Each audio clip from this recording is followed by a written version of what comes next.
All right, we're live. So, what's going on, you guys? Welcome back to another 904 Fishing Podcast episode. My name is Alex. Today we're going to be talking about fall kayak fishing in Florida. We're going to go over a bunch of different topics, lures and stuff, all kinds of stuff. Different techniques, species you want to look for, things like that. Tips and tricks, mistakes that I've made in the past, and mistakes that Nick has made in the past, who is joining us today on today's episode. Nick, go ahead and introduce yourself. What's going on, y'all? If y'all know me from the videos, I'm Alex's fishing buddy and friend. More than just fishing buddies. Been in quite a few videos. Just went this past weekend as well. And this is my first time joining a podcast, so I'm gonna send it. Send it and end it, boys. That's all you can do. That's all you can hope for. Absolutely. So like I said, today we're going to be talking about kayak fishing, specifically in the fall, because we're getting into that more and more with the seasons changing and whatnot now. Mullet run is in full effect right now here in Florida. And, the weather is dropping. I mean, Nick and I went out this past Sunday, and it was, 70 for most of the morning and foggy? Oh, it was a beautiful day. Beautiful day. It was nice, yeah. But a lot of people, I get asked a lot when it gets, can you kayak fish in the fall and winter in Florida, or does the fishing drop off? It absolutely does not drop off. In fact, I would say for some species it gets better. Absolutely, and I got to agree with you there, because that's what I think back with kayak fishing, where I've had the peak whenever I've had the best days, the best catches, and the most quantity. It has been in the fall or spring. Yep. Yeah, especially speckled trout comes to mind for species that are prevalent in the fall and spring. I do very well on those in the fall. Yeah, that's what I think about a lot is whenever I've gone kayak fishing a lot this past summer, it's hot. You have to get out there early, get the early head start. Classic line, early bird gets the worm. But I felt like I just wasn't doing a greatest job catching as I should have or have done in the past. And it was bugging me a lot trying to figure out what was going on with that. But, change the weather, excuse me, change the weather, it always helps. It helps, catching these fish. You're not out there in the blistering sun as it is here in Florida in the summer, but cooler water, the fish can be a little bit more active. Oh yeah, absolutely, yeah. So definitely, when the seasons start to change and the temperatures change, a lot of the fish perk up, and like Nick was saying, whenever you're fishing in the fall, you don't have to deal with that blazing temperature nearly as much all day. You're going to get a lot more mild temperatures. Even if it's a little cooler in the morning and the water's a little colder, once it warms up, into the 70s, 80s even, those fish will still remain active throughout the day, and you don't have to worry as much about them not, being as active because it's so hot and they're not on, they're not at the top of the water column. They're not, feeding because they're just, hiding down in the deep holes, which will bring us into our first segment our first talking point, which is why fall kayak fishing. Why do you want to kayak fish in the fall? First point, seasonal shift, like we've been talking about. As the temperature, drops, the behavioral of the fish will changes, and that's especially speckled sea trout come to mind, especially for me. Speckled sea trout and sheepshead, really. I know become very active. I've never been successful sheepshead fishing, but Nick, you've caught sheepshead, right, Nick? I've hooked up with one, but I didn't realize how you really need to set the hook because they have people teeth and they're kind of goofy looking, but the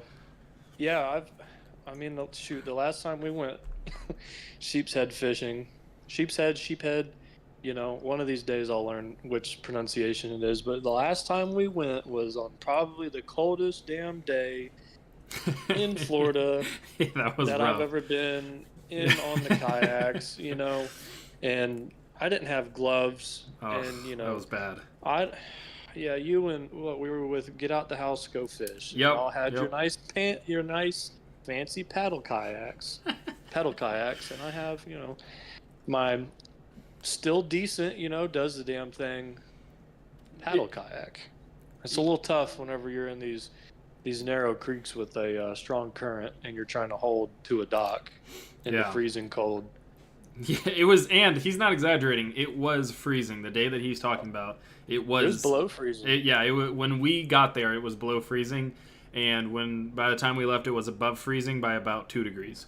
It was and the wind chill was insane. Yeah, like we're not over exaggerating like how most Floridians would be like, oh, it's freezing outside and it's 61 degrees. No, this was every single bit of quite literally like freezing.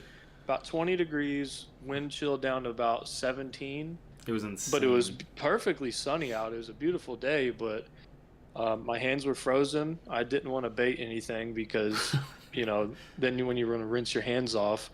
But one other thing to add to that, if you're going to fish in the winter, honestly, try out some black latex gloves. They're low profile. You'll be able to move your fingers, but mainly that'll just help with keeping your fingers dry and your hands dry. That's important, yep. The main killer of the frozen hands is that damn wind with wet hands. Oh, yeah. Well, it's what people always say, it's not the temperature, it's the wind chill. And that's another point that I have here is it's less crowded. When you do go kayak fishing in the fall in Florida or wintertime, it's not as crowded because a lot of Floridians don't want to deal with that. They don't want to go out and be in the cold. They don't want to do, they got thin blood. And, so I know a lot of kayak anglers hang up the kayak stuff for the winter because they just don't want to deal with it. Not me, bud. Oh, no, Nick and I we're out there, we're doing it. And because you know why? We do it for y'all. There you go. Mainly us, but we also do it for y'all. Sometimes lunch, but mostly y'all.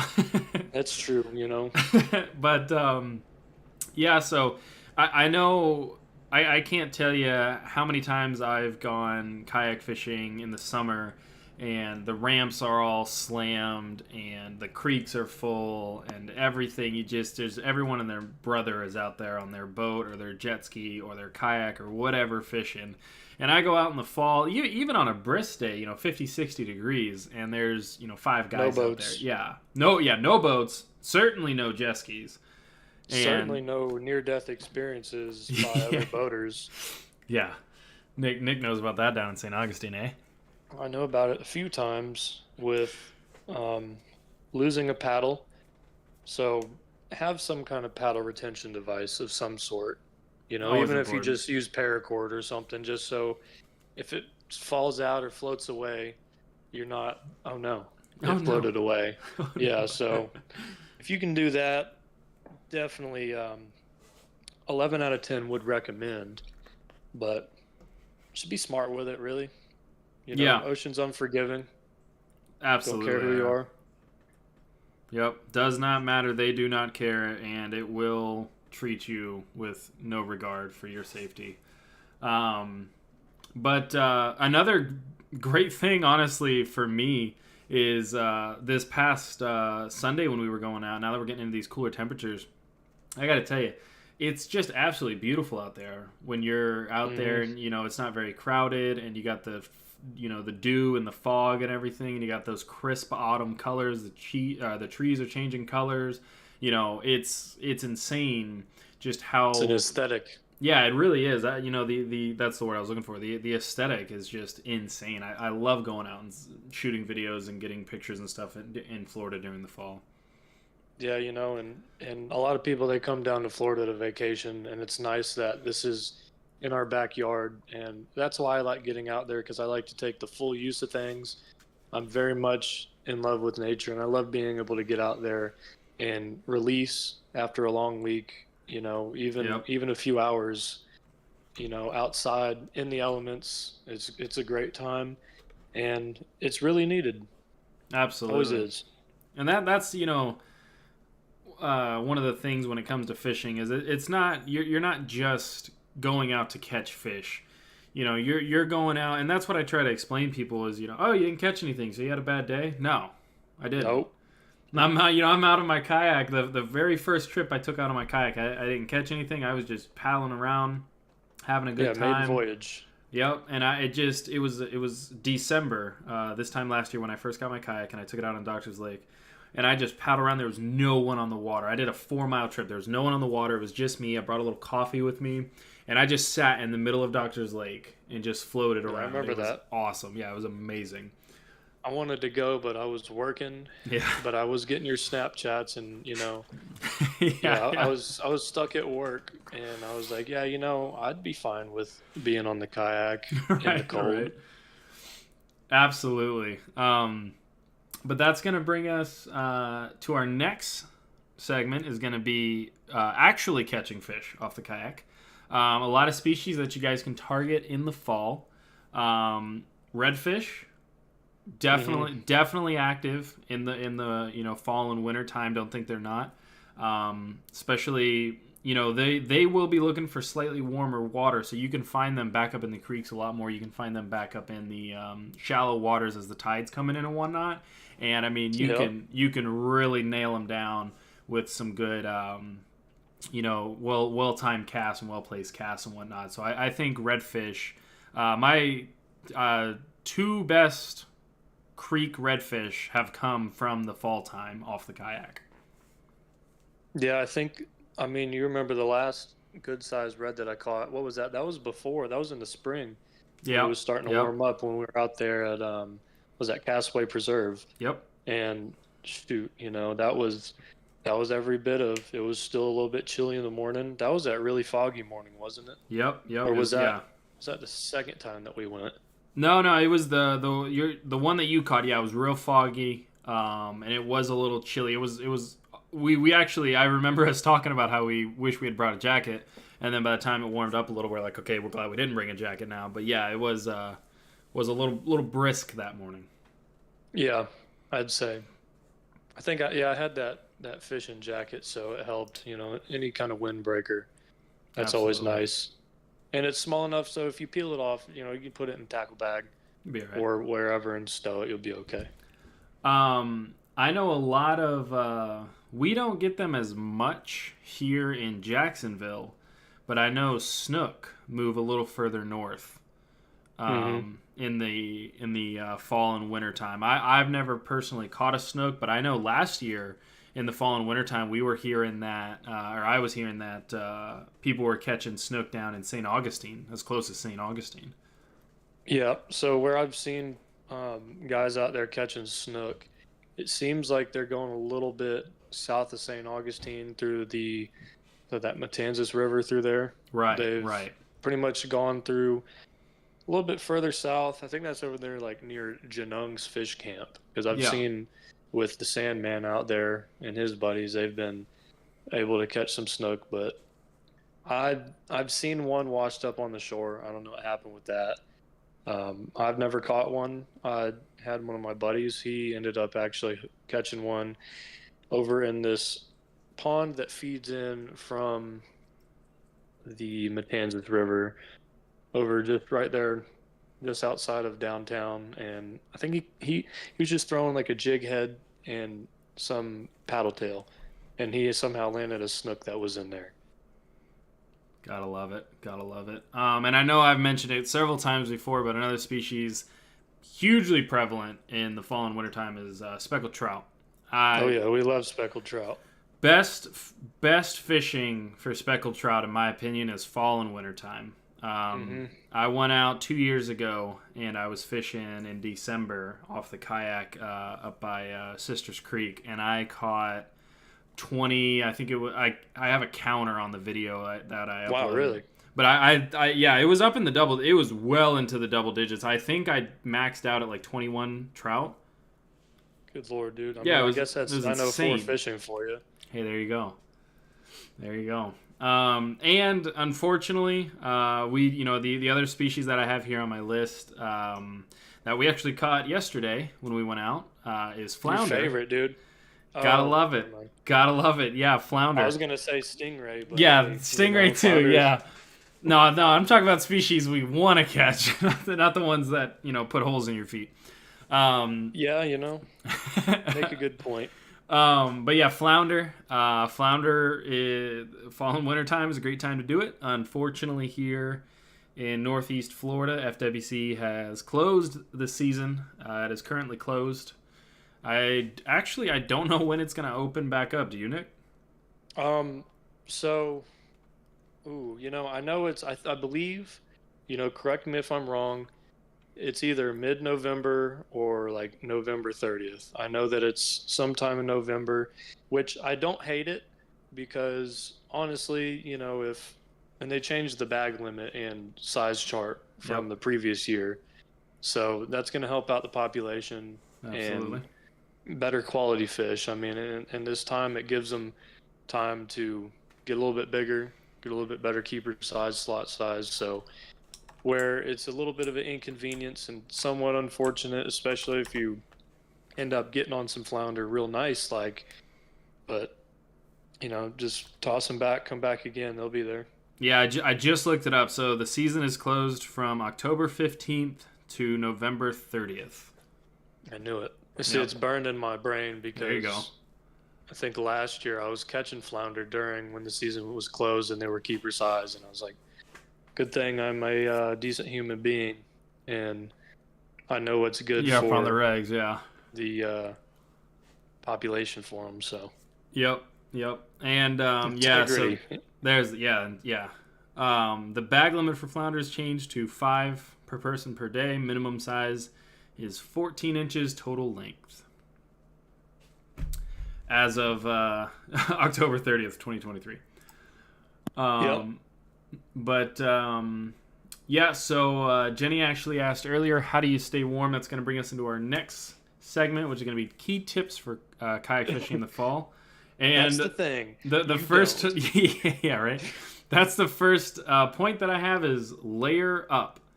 Oh yeah, we love layers down here in Florida in the wintertime. Yeah, you definitely you want to try to dress in layers.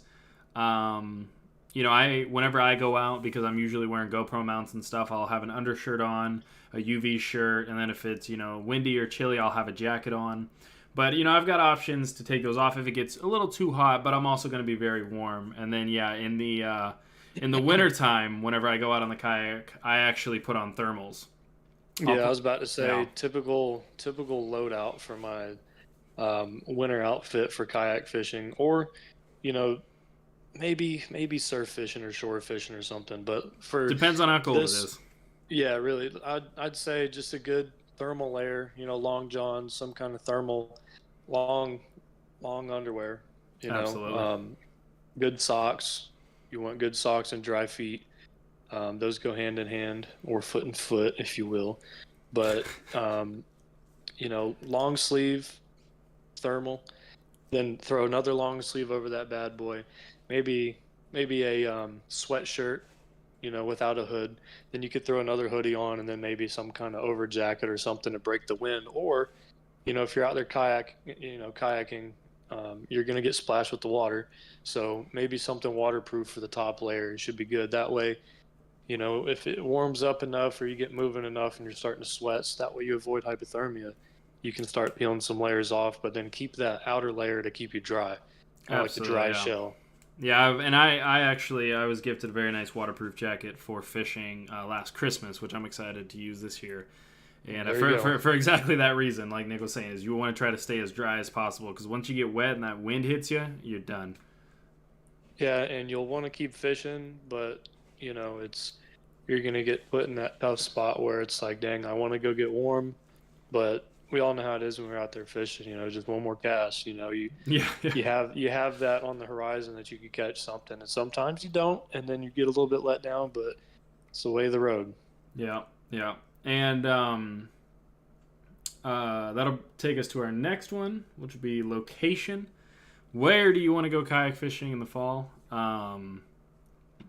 You're mostly going to want to focus, in my opinion, on inlets, back up in creeks, stuff like that, a little shallower water, river mouths, channels, stuff like Yep. that. Um, and Taking a look. Oops, sorry. no, go ahead. I was gonna say, just always thinking of ambush points where these Yep, fish are gonna be hiding out, waiting for bait to come through with the current, and exactly.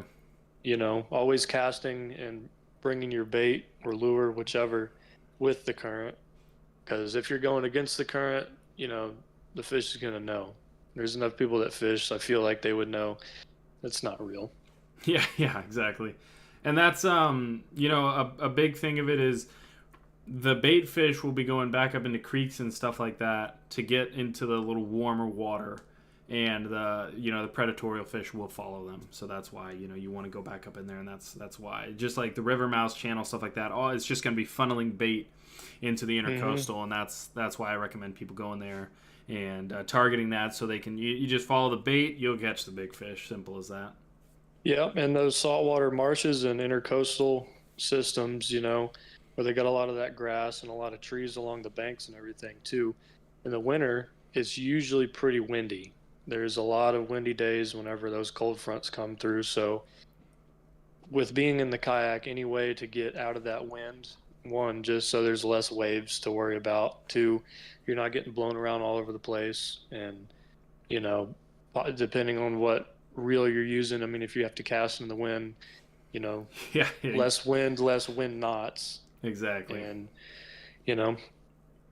that's my favorite. Just, you're out of the open, all those nice marshes that we have around here. When you find a nice little like corner that you can kind of tuck behind when it's real windy, it's great. Just that little relief there, that's awesome. But just like you don't like the wind, the fish aren't going to like it either, because those waves, or the chop and whatnot that the wind produces, the fish will try to avoid that as well. So that's always great areas to target.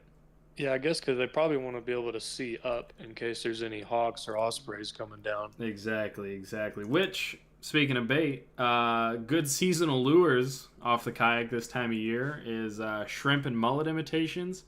Cannot go wrong with that, especially right now during the mullet run. Oh yeah, voodoo shrimp is those little voodoo shrimp lures I've had great luck with, and they make all kinds of different colors, and that I know for sure is what I've caught a lot of reds on, and I've caught a lot of trout on as well, and flounder, and that's always a good imitation for shrimp, as well as the gulp shrimp with those little white gulp shrimp, either the small or big ones on a jig head. Oh, you're cooking with gas if you're using those. Absolutely. Yeah, definitely shrimp, like Nick was saying, the voodoo shrimp, those are great artificial lures to get and whatnot. And it is important that you become proficient, or at least, versed in artificial fishing, or artificial, lure casting and techniques and whatnot. Because in the wintertime, once we kind of really get into it, bait shops are going to become scarce, and a lot of them sell out very quickly. Mm-hmm. So finding live shrimp, finding mullet, mud minnow, stuff like that, it's hard. Yeah, you got to be the bait on that one. But also another thing too, in the summer they sell out a lot because a lot of people are out fishing in their boats. They're buying a lot of bait, but it kind of equals out, know. Yeah, exactly. Which it's always great to have a cast net. That's absolutely crucial from past times that we've been out there. Yeah. Can't I mean, just this past Sunday we were talking about what bait we wanted to get, and we ended up only getting, a couple dozen live shrimp, and we were going to get more bait, but we thought, well, we got the cast net, we're fine. And and it was pretty much about like an hour and a half till we left. Before we left. Yeah, it's usually low tides whenever you see the bait kind of moving through. Absolutely. High tide, I feel like they're just deeper water, or we push back in the creeks. And that's exactly it. Is we were fishing the mouth, of an inlet, and so we weren't having as much bait fish there because they were all pushed back up in the creeks. Which, if you're kayak fishing, perfect opportunity. Absolutely. And while we're on the topic of kayak fishing and inlets and mouths and rivers and all kinds of stuff like that, one thing that bugs me when I'm out fishing off the kayak is I see a lot of guys out there that don't have either a life vest on or with them. If you guys are going to be out kayak fishing or in a boat or paddleboard or anything like that, especially in the wintertime, you need to be wearing a PDF, because the second you hit that cold water, your body's knee-jerk reaction is going to be to do a quick inhale, and if it's water, you're done. Or, don't bring one if you just wanted that to be your last time There you kayak go. fishing, but it's suboptimal to get dipped in the freezing water and possibly have your kayak tipped over too, because cold water mixed with current, mixed with panicking, hypothermia, not a great time. Um, Knock on wood, I don't want to ever have to speak from experience, but yeah, I mean, I'm sometimes bad. I keep my life vest on me, where if in a quick pinch I can throw it on quick, but I judge it depending on how the current is. If it's a strong current or if there's a lot of wake, if it's looking kind of sketchy, I'm gonna throw it on just to make sure. Better safe Probably than should sorry. have it on. Yeah, probably should have it on all the time, but sometimes that's personal preference, but that is a risk that you take. So And I, at least once a year, every year, I unfortunately see a story and a news article about somebody in a boat, kayak, paddleboard, dock, you name it, falls into the cold water, and they just that's it. yeah, and It happens every year. yeah, especially in those inlets where there's a lot of strong current, like what Fort George. I know that one's kind of got Yeah, Fort that George one's definitely has a reputation for that. yeah. Yeah, Fort George, Matanzas, Big Talbot Island, even up where we were, the current Oh yeah, really rips through there. probably Volano right through there in the intercoastal from was that Tolomato River. Yep, yep. Up there by Porpoise Point and all that. Yeah, absolutely. Yeah, there ain't no way I'd be out in the middle of that in the kayak. I've seen it. I've Oh seen yeah. people stuck out there as a kid from from fishing from Porpoise Point, Yep.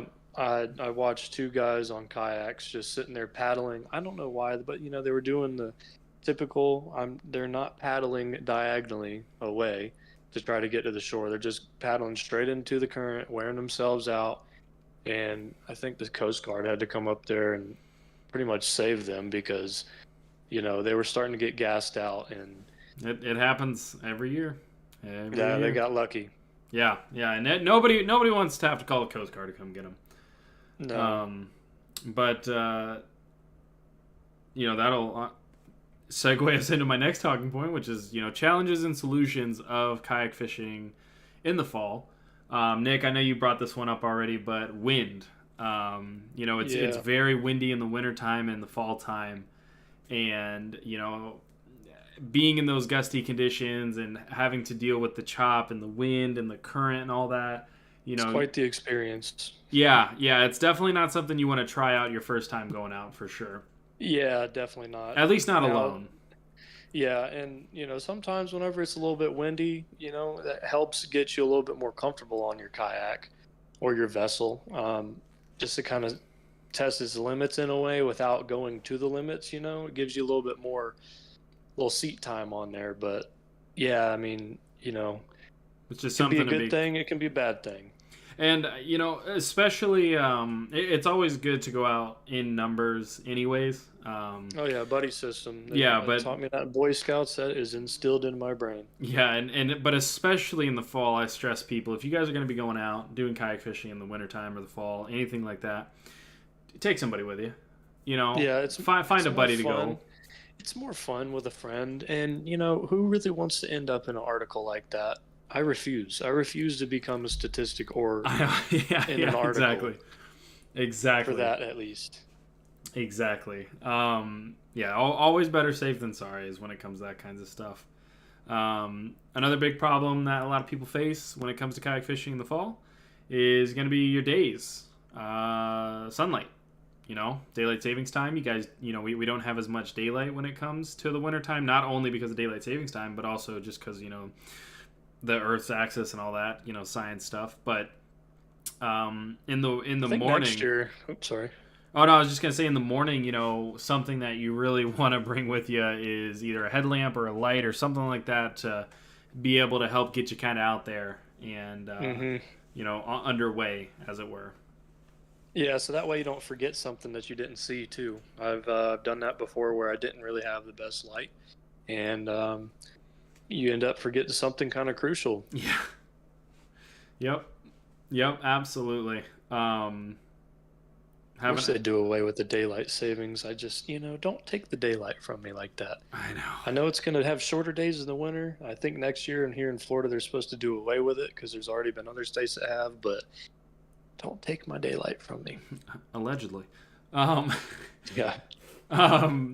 But another thing with the days and whatnot, your days and having a limited amount of time to go fishing, one of the things you guys want to keep an eye out for is the weather. Definitely look at your wind forecast. Definitely pay attention to if it's going to rain or not, because even a light drizzle in the fall or winter time is going to be very impactful on your fishing day. And trying to cope with even a drizzle is a lot, because when you're in the summertime, it's drizzle, okay, we're wet, no big deal. When you're in the fall or winter and now it's raining and you're wet and everything's wet, you're done. Yeah. That's it. You got to go in for the day, or you risk falling to adverse side effects of being in those cold conditions.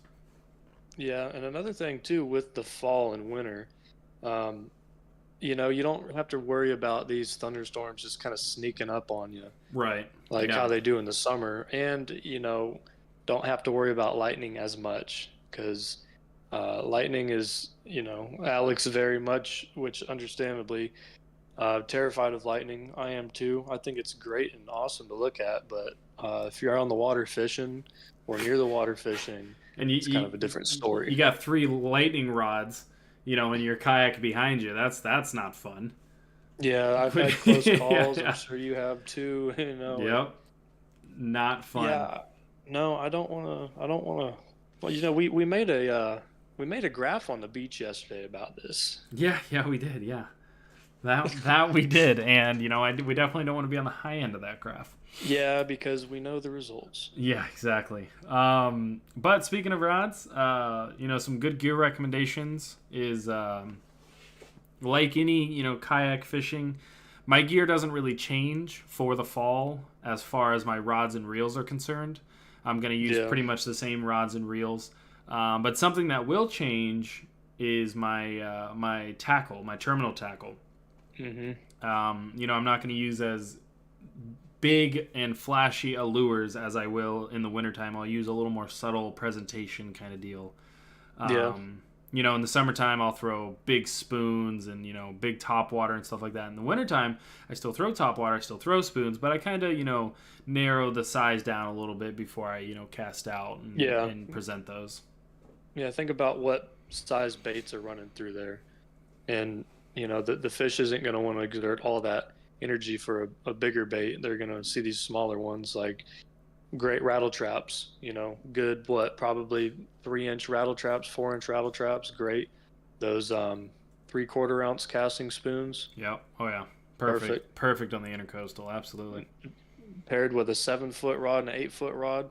That's how I usually roll, because sometimes I like to have a Carolina rig set up on one, or, spoon on one and jig head on the other. Absolutely. Just have the options that you need.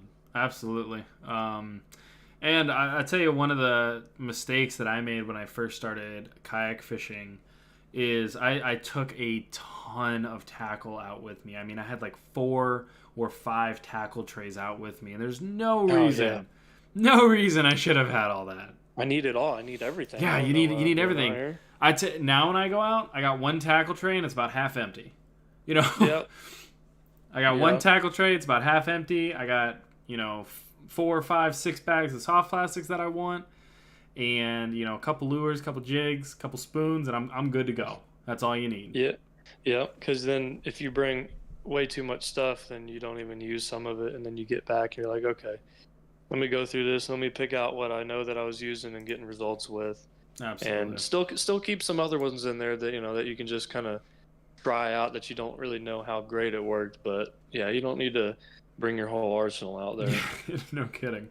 But we're gonna wrap it up here shortly, and my last talking point, as always with every episode, is I like to talk about conservation. Good Lord, I could not pronounce that word. My brain would not let me. Oh, good, man. It's Monday. But conservation. Definitely, if you guys aren't gonna eat the fish, practice catch and release. It's called CPR: catch, photograph, release. Take a quick photo, let it go as fast as you can. If you guys are gonna harvest it, make sure you do stay within regulations. You know what the regulations are, and you don't get caught out there, because Nick and I were checked just yesterday by FWC. And Sure was. he made sure that we were up on our regs and our license and everything. So make sure you guys are paying attention to that kinds of stuff. Ignorance of the law is not an excuse. So make sure you guys know the regulations, because FWC does not mess around with undersized, oversized, or over bag limit fish. They will ticket you. They will not have remorse. Yeah, I mean, and people will see that, if they care enough, they will call. Yeah, absolutely. Because, we're all out there trying to do the same thing, trying to catch fish, and if we have good keeper size ones, and that's what we're going for, yeah, we're going to keep them. But it's the bad apples spoiled a bunch, and that's probably why they have a lot of these different regulations now, because of people taking advantage of it, being dishonest, and, kind of messing it up for a bunch of people. Yeah, and that's especially crucial in the fall and winter time, as we kind of get into it, is you take a bunch of breeder fish out of the ecosystem, and that that species is going to have a really hard time rebounding the next year. So it's one of those things that if you're going to have a good time now, but then next year, where's all the fish? Where's all the fish? And no one else is going to have a good time. So don't ruin it for everybody. Make sure you guys only take what you need. Don't be that person. And that's not to say that I don't have a freezer full of fish right now, because I absolutely do. I believe it. I absolutely do. But I take in moderation, only take what you need, and make sure you guys are paying attention to everything like that. But that goes for bait too. Absolutely. Like, sometimes I'll get a little gung-ho with the cast net and how much I keep, but if you're not going to be able to, like, if you have live bait, if you get a bunch of mullet, if you know that you're not going to be able to keep fishing and actually use all the mullet, maybe toss it back. Toss back some before they die. And aerator's crucial. Absolutely. Always for keeping live bait always. too. Just spend the money and get it. It's worth it. I just bought one. It was $10. I mean, come on. Yeah, that's nothing. But I think that'll about wrap it up. You got anything else to add there, Nick? Pretty much. I believe next weekend, or this upcoming weekend, we're going to try to get out there and on the kayaks, go kayak fishing. Yeah, because it's been a while, and we got to see honestly how it is now, because I don't think I've been out there since it's really cooled down like it has been. Now that it's been about a month and a half, so I feel like we'll have some good luck out there. Just have a great time anyway, because the weather's still looking right. I believe a cold front. Yeah, cold front's coming down. In midweek. So. Yeah, it's supposed to be here Wednesday, Thursday, so I'm looking forward to that. Hopefully it's not too bad. Yeah, because you say, you hate the cold. I do. I do not like the cold. God, I don't like the cold. But you can always put more layers on. Yeah, I know. Yeah, I mean, it sucks if you work in it and your hands are frozen. That I get, because that's me in the winter. I'm a forklift mechanic, so yeah, I totally get it. But yeah, I mean, I don't know. And after so many months of just death heat, I get tired of it. And the same thing goes for when it's too cold. I'll get a little bit tired of it. Damn, I was about to say, once spring rolls around, everyone's like, get a little warmer. All right. I kind of miss surf fishing and be able to wade in the water a little bit. Yeah, exactly. Yeah. But go ahead. I was going to say, but I look forward to it either way, because as long as I can get out there and fish, then we're good. Bad day on the water, still better than a great day at work. Great day at work, still better than a work at fish.